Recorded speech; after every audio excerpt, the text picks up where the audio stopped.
तो नवरात्रि के तीसरे दिन हम पूजा करते हैं चंद्रघंटा देवी की। तो पार्वती जी के जीवन का तीसरा पड़ाव है, उनका तीसरा रूप है। जैसे कि मैंने पिछले भाग में बताया कि पार्वती जी की तपस्या से, उनके ब्रह्मचारिणी रूप से भगवान शिव बहुत प्रसन्न होते हैं और उन्हें अपने अर्धांगिनी के रूप में स्वीकार करते हैं। उसके बाद अब शिव और पार्वती के विवाह की तैयारी होती है। शिव और पार्वती के विवाह की कहानी शिव की दृष्टि से महाशिवरात्रि के वीडियो में बहुत अच्छे से बताई है, तो आप वहाँ से उस कहानी को सुन सकते हैं।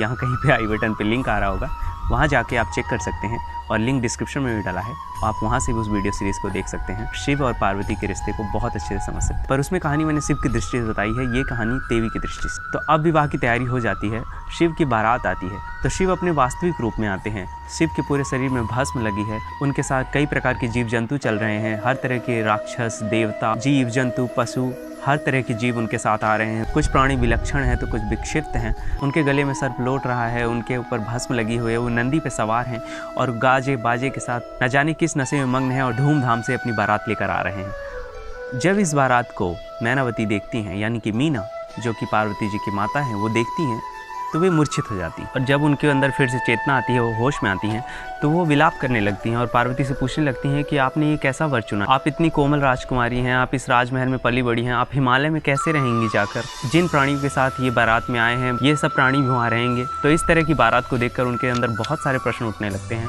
और वो पूछने लगती हैं पार्वती से, क्योंकि उनको अब चिंता है कि उनकी बेटी एक नाजुक राजकुमारी हैं जो पूजा पाठ करती हैं, तपस्वी हैं, परंतु क्या वो इतनी बहादुर भी हैं कि वो वहाँ पर हिमालय में रह पाएंगी, वहाँ के कठिन वातावरण में, और साथ ही साथ इस तरह के लोगों के साथ वो भयभीत ना हो जाएं, क्योंकि भूत पिशाच सब आए हैं उनकी बारात में। तो वे बहुत ही डरी हुई हैं। जब उनको इस तरह का डरा हुआ पार्वती देखती हैं तो उनके भीतर से एक ऊर्जा फूटने लगती है और वे चंद्रघंटा का रूप ले लेती हैं। चंद्रघंटा जो अस्त्र और शस्त्र से लदी हुई हैं, दिखने में सुंदर और कोमल हैं, परंतु उतनी ही ज़्यादा बहादुर दिख रही हैं, क्योंकि उनके पहले रूप जब वो शैलपुत्री हैं वो वृषभ पर सवार हैं, पर जब वो चंद्रघंटा हैं वे बाघ पे सवार हैं। उन्होंने बाघ को काबू किया हुआ है अपनी सवारी के लिए। इस प्रकार से वो अपने माता पिता को दिखाती हैं, उनको सांत्वना देती हैं कि मैं शेर की सवारी करने वाली स्त्री हूँ, किसी भी वातावरण में भयभीत नहीं होने वाली हूँ।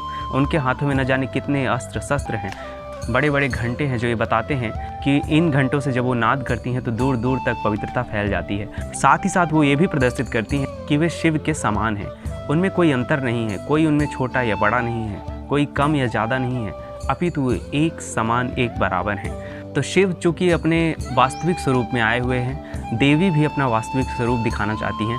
वो प्रदर्शित करती हैं लोगों को, वो न केवल अपनी सुरक्षा कर सकती हैं, अपितु पूरे संसार की सुरक्षा करने के योग्य हैं। उनके इस आदि पराशक्ति रूप को देखकर सब नतमस्तक होते हैं और उन्हें प्रणाम करते हैं। जब वे चंद्रघंटा के रूप में पार्वती आती हैं तो उनके माथे पर एक अर्धचंद्र यानी आधा चांद बना हुआ है, जो कि घंटे के आकार का है, और इस तरह से उनको सब चंद्रघंटा के नाम से पुकारने लगते हैं और उनकी आराधना करते हैं, उनकी आरती करते हैं। और फिर चंद्रघंटा शिव के पास जाती और उनसे आग्रह करती हैं कि वो अपने मनमोहक रूप में आ जाएं, वो मानवीय रूप में आ जाएं। तब शिव चंद्रशेखर के रूप में आ जाते हैं और वो चंद्रघंटा पार्वती के रूप में आ जाती हैं और फिर उनका विवाह संपन्न होता है। चंद्रघंटा शब्द का अर्थ बहुत ही सुंदर भी होता है, चूँकि वो देवी बहुत खूबसूरत हैं उस रूप में, इसलिए भी उन्हें चंद्रघंटा बुलाया जाता है।